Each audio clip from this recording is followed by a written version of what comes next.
හරිම සුමුදුයි.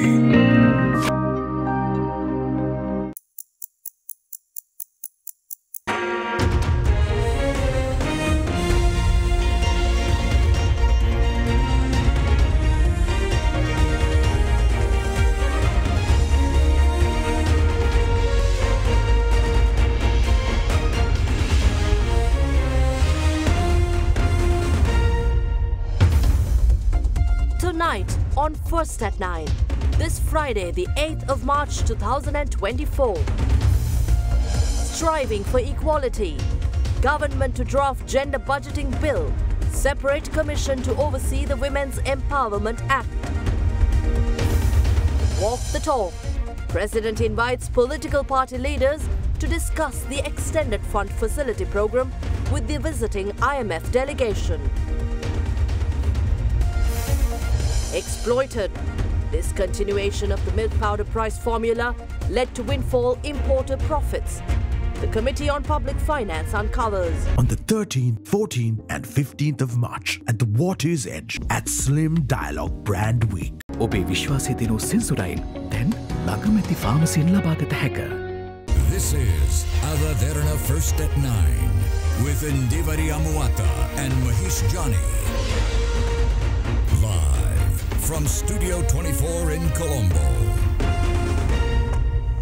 A very good evening, everyone, and welcome to First at 9, where we bring you the latest with regard to what's happening here at home. All across the world, there are lots of stories to report, and before that, a very happy Women's Day in Diwali. Thank you to all the women who are celebrating to all the women who make so much of change, contribute to uplifting everybody's lives on a daily basis. Good evening to you. Good evening, everyone joining us from at home or on your mobile.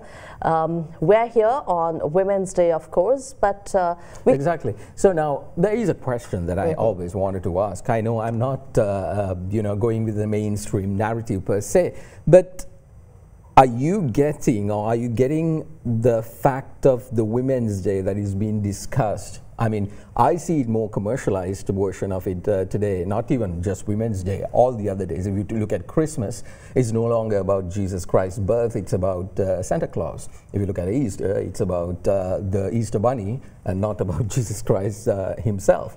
So like that, do you think it's going on the wrong side of things? See, there are two sides to the coin here. When this started in the United States back in some 1909, it was just a tiny gathering, a national event. But today, there's so much of progress made. Yeah. And yes, we need to make as much noise as possible in every possible corner to raise awareness, to bring gender parity, equality, and to recognize the contributions made by women. At the same time, there are male champions who contribute so much. So I feel like there should be a balance and everyone should come together here. I know. But more noise is definitely very welcome. And that's why I say Women's Day should be every day. Certainly, and which is why I believe that I don't have to sit with a female anchor today to represent. I was wondering why I'm here. To represent and talk about Women's Day. We need male champions and we need women to give space to other women, to talk about the importance of bringing women to conferences, the boardroom, leadership roles, because there is a significant change and contribution that us women make. Indeed. So we want to get down to the bulletin tonight. There's a lot of stories to bring it to you. As always, there's a very gruesome story coming out from Canada where Sri Lanka is involved. So let's begin. We begin here at home in a bid to inform opposition political parties on Sri Lanka's extended fund facility program with the IMF, President Ranil Wickremesinghe has decided to convene a meeting with leaders of selected political parties to discuss the proposals put forth by the IMF, which has dispatched a delegation to Sri Lanka to conduct the country's second extended fund facility review. According to the President's office, opposition leader Sajith Premadasa, National People's Power leader Anura Kumara Dissanayake and Tamil National Alliance leader S. Sridharan have been invited to participate in the discussions, which will be held on Monday at the Presidential Secretariat. Now, President Wickremesinghe underscores the critical importance of successfully advancing the IMF program for the country's reconstruction, and added that the necessity of collective accountability from all parties involved.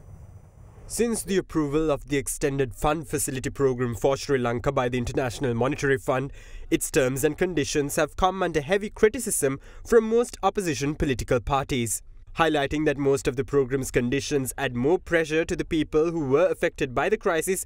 Opposition leader Sajith Premadasa stressed on several occasions that he will renegotiate the terms and conditions of the agreement under his government in future. Meanwhile, leader of the National People's Power Anura Kumara Dissanayake said last year that Sri Lanka had lost its financial sovereignty to the International Monetary Fund. He further elaborated that the IMF was overriding the Parliament's authority over taxation and fiscal policy. However, stressing that withdrawing from the agreement would jeopardize trust in Sri Lanka's economy, Ranil Wickremesinghe extended an invitation to all political parties in Parliament to engage in discussions with the IMF on the implementation of the Extended Fund Facility arrangement. Speaking in Parliament this week, parliamentarian of the Samagi Jana Balawegaya Dr. Harsha De Silva also requested that the head of state invite opposition parties to collaborate with the government in navigating the challenges posed by the IMF program. Fund facility, President Wickremesinghe has decided to convene a meeting with leaders of selected political parties to discuss the proposals put forth by the IMF. Opposition leader Sajith Premadasa, National People's Power leader Anura Kumara Dissanayake and Tamil National Alliance leader S. Sridharan have been invited to participate in the discussion, which will be held on Monday at the Presidential Secretariat. The President's office stated that President Wickremesinghe underscores the critical importance of successfully advancing the IMF program for the country's reconstruction and adds the necessity of collective accountability from all parties involved. Officials including State Ministers of Finance Shehan Semasinghe and Ranjit Siamalapitiya, President's Chief of Staff Sagala Ratnayaka, Central Bank Governor Dr. Nandalal Veerasinghe and Treasury Secretary Mahinda Sirivardhana are expected to participate in the meeting. New Dulux Pentolite Hygiene Plus. Refreshing walls for generations. Dulux. Meanwhile, parliamentarian of the Samagi Jana Balawegaya and chairman of the Committee on Public Finance, Dr. Harsha De Silva, says the failure of successive governments to implement the agreements with bilateral creditors on debt restructuring will lead the country towards bankruptcy again. Addressing the media in Colombo today, Dr. De Silva, who highlighted that debt restructuring process is not a political problem, said any political party should avoid the politicization of this process. I told the President directly in Parliament that once the agreement with the bilateral creditors is signed, any government elected subsequently will be liable to implement it. Failure to do so would lead the country towards its second bankruptcy. If we go bankrupt for a second time, the streets will be overrun with violence. President Ranil Wickremesinghe, our party and the JVP should not politicize the debt restructuring process because this is not a partisan political problem. This is an agreement between the Republic and the international community.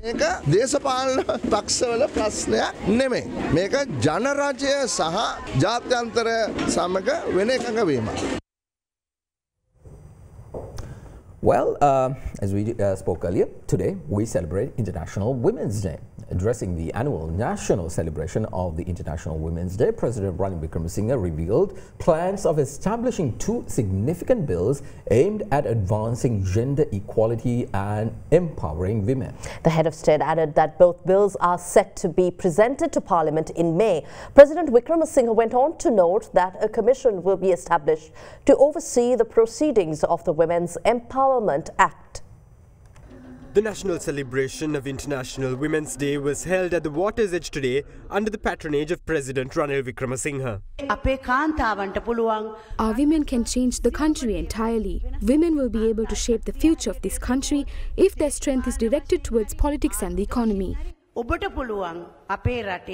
අනාගතය විසඳන්න. කාන්තාවන් තවිබල ගැන්වීමේ පනත. We will appoint a separate commission to oversee the Women's Empowerment Act. We will also gazette another bill today, which is the Gender and Equality Bill. We are also drafting a bill on gender-based budgeting. It has already been prepared and will be presented. That will be the first such bill in Asia. මේක මම හිතන්නේ ආසියාව කරන පළවෙනි පියවරක්. In the meantime, the UNP Women's Wing, Lak Wanita Peramuna, organised an event to mark the International Women's Day. The event was attended by Deputy Leader of the party Ruwan Wijewardena and the party's national organiser Sagala Ratnayaka. With the new labour law, we will introduce a social security program that will pay the salaries of the expectant mothers during the period of maternity leave. Under the program, employers will not need to pay the salaries of expectant mothers.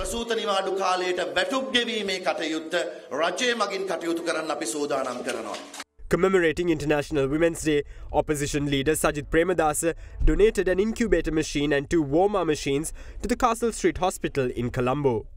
Castle රෝහලට අද මේ ක්‍රියාත්මක කරු වැඩපිළිවෙල. We will take steps to provide similar donations to maternity hospitals in other areas. Meanwhile, on the occasion of the World Women's Day, a program to distribute essential items to patients undergoing residential treatment at the Maharagama Cancer Hospital was held at the hospital premises with the contribution of the Women's Wing of the Sri Lanka Podujana Peramuna. We need to mentally strengthen the women receiving treatment in the hospital by providing them medicine to improve their immunity and good food. The National People's Power meanwhile celebrated Women's Day today in Walasmulla.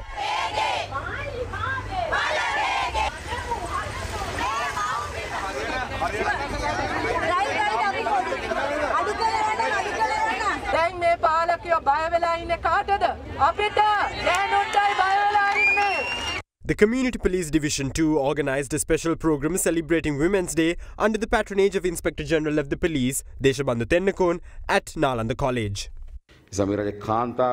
Eradicating the distribution of narcotics in the country is the best way to stop the harassment of women. Moving on to some tragic news currently at the centre of national attention. 6 Sri Lankans residing in Canada, 5 from the same family, were brutally murdered at their own residence recently. A Canadian media reported that a 19-year-old Sri Lankan had used a knife like a weapon to murder the 35-year-old mother along with her 4 children, the youngest being just 2 months old and another 40-year-old individual. It was revealed that the suspect, who is a student in Canada, was living with the family at the residence where the gruesome murder took place. The motive behind the unfortunate mass murder is yet to be established. The fates of 6 Sri Lankans residing in Canada took an unexpected tragic turn last Wednesday. The Canadian police received 2 911 calls at around 10:52 p.m. Canadian time. Police first responders who arrived at the scene within minutes of the 2 911 calls were able to discover the remains of 6 Sri Lankans, 2 adults and 4 children. The murdered Sri Lankans are reportedly a mother, her 4 children and a family acquaintance who were killed inside a townhouse in the South Ottawa suburb of Barhaven. The father of the family, 38-year-old Danushka Wickramasinghe, remains the sole survivor of the appalling crime. Danushka, who was out at the time of the incident, was suspicious upon his return to the residence since all lights were off. As he entered the house, Danushka was attacked by an unidentified individual in the dark. After a brief violent encounter, Danushka identified the attacker to be Frank De Soisa, a 19-year-old Sri Lankan student residing at his house. Danushka then promptly inquired Frank on the whereabouts of his family. Thereafter, Danushka, who realized he was attacked with a knife-like weapon, snatched the weapon from Frank and ran out of the house asking for help. The Ottawa police, who received a 911 call, was notified of a male who was reportedly asking for help. The police, after arriving at the scene, took measures to hospitalize the severely injured Danushka. Following preliminary investigations at the scene of the crime, the police were able to identify the remains of the murdered family members. Danushka is currently receiving treatment in hospital and is reportedly in stable condition. Reporting a suspicious incident where a male was yelling and asking people to call 911. Our team was immediately dispatched. Officers identified a suspect who was quickly arrested without incident. Officers entered the home to check on the safety of those inside, and that is where they began to discover the 6 victims. The family are newcomers to Canada and are originally from Sri Lanka. The father and husband of the victims was found at the scene and was injured. He was taken to hospital where he is in serious but stable condition. The investigation has found that an edged weapon was used to cause the deaths and injuries. The family who had to face this tragic fate had moved to Canada recently. Canadian police confirmed that the deceased are 35-year-old mother Darshani Dilantika Ekanayaka, 7-year-old Inuka Vikramasinghe, 4-year-old Ashwini Vikramasinghe, 2-year-old Rinyana Vikramasinghe, 2-month-old baby Kelly Vikramasinghe, and 40-year-old Gamini Yamarakon. Gamini was reportedly an acquaintance of the family. The brutally murdered 2-year-old Rinyana had just celebrated her birthday earlier this month. The 19-year-old suspect, who was placed under police custody at the residence itself, had been in Canada as a student. The suspect was first produced before court late yesterday and is expected to make his next court appearance on the 14th of March. 19-year-old Frank is charged with 6 counts of first-degree murder and 1 count of attempted murder. However, the motive behind the gruesome murders still remains to be established. We have arrested and charged a 19-year-old male, Frank D'Souza, with 6 counts of first-degree murder and 1 count of attempted murder. The accused is a Sri Lankan national who is believed to have been in Canada as a student. I'll emphasize, he is the only suspect. Is this the largest murder in Ottawa's history? And it certainly is, in recent memory, and we have some people that have worked in Ottawa here for over 30 years, and in that time period, they haven't seen one as significant as this. Was the suspect known to the victims? What is the connection? Can you speak to that? We did mention that the suspect is an acquaintance of the family and was living in the house at the time. Can you confirm, or I guess can you say who the man was calling for help? Was it the father, and did he come home to discover his family dead? I won't talk about the sequence of events that occurred there. That we still have to investigate that and determine that. The male in the street was the father, the husband, yes. The suspect, who is reported to have a video game addiction, has previously resided with a separate Sri Lankan family but was subsequently asked to move out over his aggressive behavioral patterns. Thereafter, Dhanushka had given the suspect accommodation at his own residence. Canadian officials highlighted that such mass murders are rare in the country. The Barhaven police confirmed that Wednesday's homicides are the worst mass killing in the city's recent history. Residents of the area, appalled by the brutality of the crime, said that the incident was the worst tragedy reported from the area. Like a family moving from Sri Lanka to here with such a young family with young kids, they probably had a lot of hopes and dreams. So I can't explain it. It's tough. Did you know them? No, I didn't, but I mean, I'm seeing it, seeing the guys in their white suits and everything. It's more real now. Canadian Prime Minister Justin Trudeau expressed his condolences to the family of the deceased Sri Lankans. Obviously, our first reactions are all ones of shock and horror at this terrible violence. We're expecting that the community reaches out to support family and friends, as Canadians always do, and we expect the police of jurisdiction to be doing the work and keeping us all informed of this terrible tragedy. A memorial commemorating the lives lost in the tragic incident was set up by the community at the nearby Palmadeo Park. While the scene of the crime remains cordoned off, the police has urged the public to avoid the scene of the crime. The tragically murdered mother was identified as a resident of Polgahavela. Well, while highlighting that nuclear power is an option in Sri Lanka's energy mix, Minister of Power and Energy Kanchana Wijesekara revealed that the government is in the process of fulfilling certain criteria which are prerequisites to the construction of a nuclear power plant, such as handling nuclear waste and gaining access to the latest technology and practices with the support of global agencies. Addressing a media briefing, the minister highlighted that a new structure for nuclear energy in Sri Lanka will be ready by next year. He further added that the government will focus on calling for expressions of interest from suitable investors to construct a power plant which was approved by the cabinet last year. We have already got the cabinet approval to call for EOIs from suitable investors, suitable institutions to establish a nuclear power plant in Sri Lanka. But before you establish a nuclear power plant, there is a certain legal frame that is required by global agencies, and also there are some agreements that we need to go into, especially the nuclear energy agencies, atomic energy authorities. There are certain criteria that you need to fulfill. So we are in the process of doing that so that we are able to handle nuclear waste, how we are going to dispose it, in case of an emergency, how we will react to it. So all these ratifications have to be met before we start the process. So it's a normal procedure. So we are getting the support of all the global agencies to do that. We are hopeful that the new laws, the new structure will be ready in the next year. In the meantime, we can go into the process of calling EOIs and also evaluating certain things. And the other assistance that we require from global agencies is not just the framework, but evaluating the best technology and the best project for Sri Lanka, because we don't have that experience here. So that's why we have requested for the support of development agencies and other agencies for their support to evaluate this. Nuclear power plant takes for construction minimum 3 to 4 years. Certain countries have taken 14-15 years to do that. So if we start now both processes together, once the framework is ready, we'll have the power plant also ready. But the government policy is to have nuclear power as an option in our energy mix. In other local stories we have for you tonight, in light of the weather conditions prevailing in the island, the Meteorological Department has issued an amber-coloured heat advisory, index advisory for tomorrow for several parts of the country.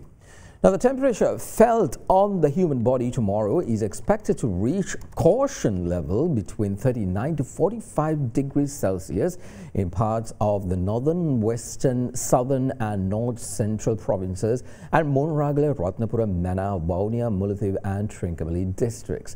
The Met Department warns that prolonged exposure to this level of heat may cause fatigue, while continuous activity may bring on heat cramps. The public is advised to stay hydrated, take frequent breaks in the shade, limit strenuous outdoor activities and to wear white or light-colored clothing. Now, the public is further requested to check up on the elderly and the infirm and to never leave children unattended inside vehicles.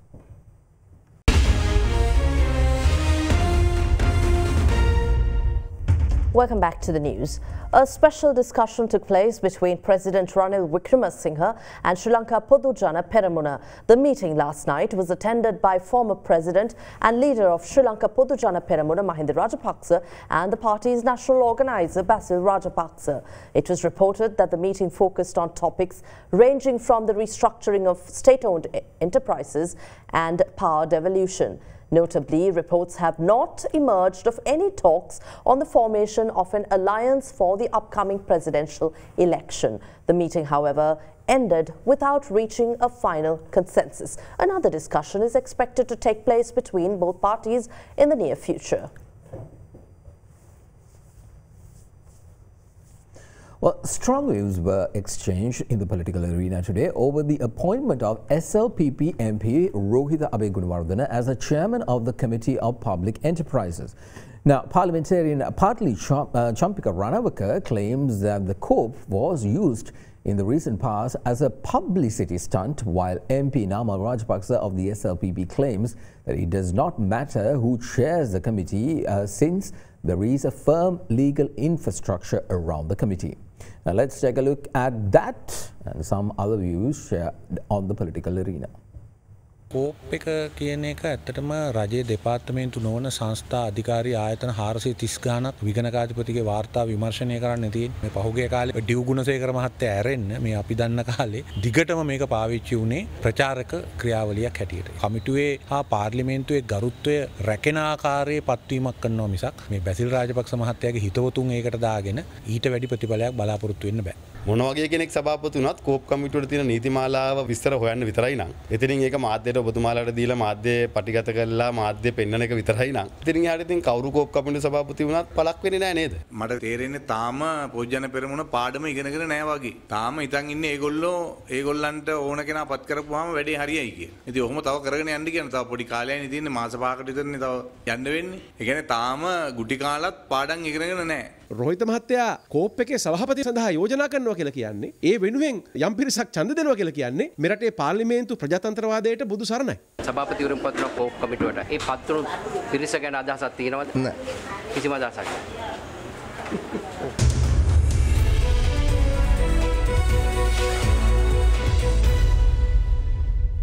Taking you to business news. A tense exchange took place at a hearing of the Committee on Public Finance when it was revealed that the price formula governing milk powder prices had been discontinued since December of 2019. According to the committee chairman, Dr. Harsha De Silva, a price formula for milk powder was made in 2018 with the agreement of milk powder importers, the Treasury, the Central Bank and the Auditor General. Expressing extreme displeasure over the Trade Ministry's lack of awareness on the matter, the committee ordered the Ministries of Finance and Trade to present the reasons behind the discontinuation of the pricing formula at the next committee meeting. කිරිපිටි සඳහා වරාය හා ගුවන්තොටුපළ බද්ද 10% දක්වා වැඩි කිරීමට අදාළ gazette නිවේදනය අපි මේක කතා කළොත් සභාවෙත්තුමා 2020ට පෙරත් 10% තිබුණා. ඊට පස්සේ 2021 දී පෙබරවාරි වලදී ඒක 2.5ට අඩු කළා. ඊට පස්සේ අගෝස්තු මාසය වෙනකොට 2021 සම්පූර්ණයෙන්ම ඉවත් කළා. ඊට පස්සේ ආයේ 2023 ගැසට් එක මගින් ආපහු 10% දක්වා වැඩි කරලා ගහපු ගැසට් එක තමයි මේ තියෙන්නේ. අපි මේ පබ්ලික් ෆයිනෑන්ස් එක අද කතා කරන්නේ. ඉතින් ඇයි මේ අයින් කරපු එකක් ආයෙත් ගේන්නේ? ගේන්න සභාපතිතුමා ට්‍රේඩ් මිනිස්ට්‍රියනුත් කිව්වා ටැක්ස් එක අඩු කළයි කියලා සභාපතිතුමා මේ මිල අඩුවීමක් එහෙම ලොකුවට වෙලා තිබුණ නැහැ. ඒකින්ද ඒක ඇබ්සෝබ් කිරිල්ලයි අපිට රජයේ විදිහට යම් ආදායම් මාර්ගයක් ගැනීමේ ක්‍රමවේදය දෙකම අනුව තමයි මේක ඇප්ලයි කරලා තියෙන්නේ. උදාහරණයක් ඇටියට ජනවාරි ගත්තොත් 2023 කිලෝ එකකට CIF වැලියු එක ඇවිත් තියෙනවා 1550ක්. පෙබ්‍රුවරි වෙනකොට 1465කට අඩු වෙලා තියෙනවා. මේ ඇවරේජ් ප්‍රයිස් එක කස්ටම් ඩේටාබේස් එක අරගෙන කියන්නේ. නමුත් ආරණ්‍යක කිරිපිටි සමාගම කිලෝ එකක් විකුණලා තියෙන්නේ 3100ක වැලියු එකක ජනවාරි වෙනකොට. 3100 වැලියු එක දිගටම පවත්වාගෙන ගිහින් තියෙනවා. ඒප්‍රිල් වෙනකන් පොඩ්ඩක් කියන කෝ එතකොට ප්‍රයිස් ෆෝමියුලා එක කිරිපිටි සඳහා ප්‍රයිස් ෆෝමියුලා ගන්න නැහැ. මොකද නැත්තේ? කිරිපිටි සඳහා ප්‍රයිස් ෆෝමියුලා එකක් හැදුවානේ 2018. මමනේ හැදුවේ. වෙන ෆෝමියුලා වාගේ නෙමෙයි. ඒක කිරිපිටි සමාගම්, ට්‍රෙෂරිය, සෙන්ට්‍රල් බැංකුව, ඔඩිටර් ජෙනරල් ඔක්කොමලා එකතු වෙලා හැමෝම එකඟ වුණා ඒකට. කවද ඉඳන්ද මේ මිල සූත්‍රය අයින් කරේ? හරියටම බලලා කියන්නේ මොකද්ද? ෆෝමියුලා එකක් වන්නේ ඒකට හැදුවා කිව්වා. නමුත් ඒකට ඇප්‍රූවල් එකක් ට්‍රෙෂරි එකෙන් ලැබුණ නැහැ කිව්වා. ඒක ඉම්ප්ලිමන්ට් කරන්න. නැති වෙන්නේ කොහොමද? මේක උඩට පල්ලෙහාට ගියානේ. කවුද ඔය කියන්නේ? කන්සියුමර් ෆෙයාර්ස් එකේ මම කතා කරේ ඩිරෙක්ටර් නිරංජලාට. ඔය ගේන ඔය කෝල් එක මට ගේන නිරංජලා ගේන. දැන් එයානේ අවශ්‍ය මේකට. අවශ්‍ය නිලධාරීන් නැතුව මේ යෝජනා කරමු කාණ්ඩුවේ ෆෝමියුලා ගේන්නේ. ගේන්න වෙනවා. නෑ අනිවාර්යෙන් ගේන්න වෙනවා නැත්නම් අනිවාර්යෙන් ගේන්න වෙනවා. ඔය දැන් මිනිස්සු ගසාගෙන කනවනේ ඉතින් කොම්පැනි ටික. කොහමද? right okay got it හරි ප්‍රයිස් ෆෝමියුලා එක තිබ්බා. ප්‍රයිස් ෆෝමියුලා එක ඉම්ප්ලිමන්ට් කරා. ඒක අවුරුද්දෙන් අවුරුද්ද රිනිව් කරන්න ඕනේ. 2019 දෙසැම්බර් මාසේ රිනිව් කරේ නෑ මුදල් අමාත්‍යාංශයෙන්. ඕගොල්ලෝ කිව්වේ ඒක නෙමෙයිනේ මට. ඕගොල්ලෝ කිව්වා ඉම්ප්ලිමන්ට් කරේ නෑ කියලා. ඒ කියන්නේ කිරිපිටි කාර්යයකට යට වෙලා කියන එකනේ. කිරිපිටි කාර්යයකට අහන්න දෙයක් නෙමෙයි. කිරිපිටි කම්පැනි වලට යට වෙලා රිනිව් කරේ නෑ. අත්වශයෙන්ම හරිම කනගාටුයි. වෙළඳ අමාත්‍යාංශේ තමන් ගේනවා ඩොකියුමන්ට් එකක් පාර්ලිමේන්තුවට තමන් දන්නේ නැහැ මේකේ ඉතිහාසය මොකක්ද කියලා. නියෝජ්‍ය ලේකම්තුමා අපිට මේක අනුමත කරන්න කිසිම හැකියාවක් නැහැ. අපි මේක අනුමත කරන්නේ නැහැ. අපි ඔබතුමන්ලට නියෝගයක් දෙනවා ඊළඟ කමිටුවේදී අපිට කරුණාකරලා කාරණා ඉදිරිපත් කරන්න ඇයි කියලා 2019 දෙසැම්බර් වෙනකොට මේ ප්‍රයිස් ෆෝමියුලා එක ඩිස්කන්ටිනියු කරේ. Well, the chairman of the Consumer Affairs Authority and its board of directors have tendered their resignation.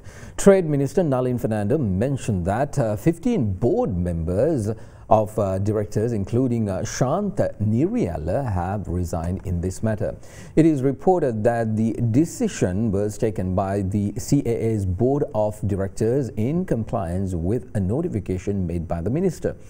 When inquired by Ada Derana, Trade Minister Fernando said that a new board of directors will be appointed on Monday.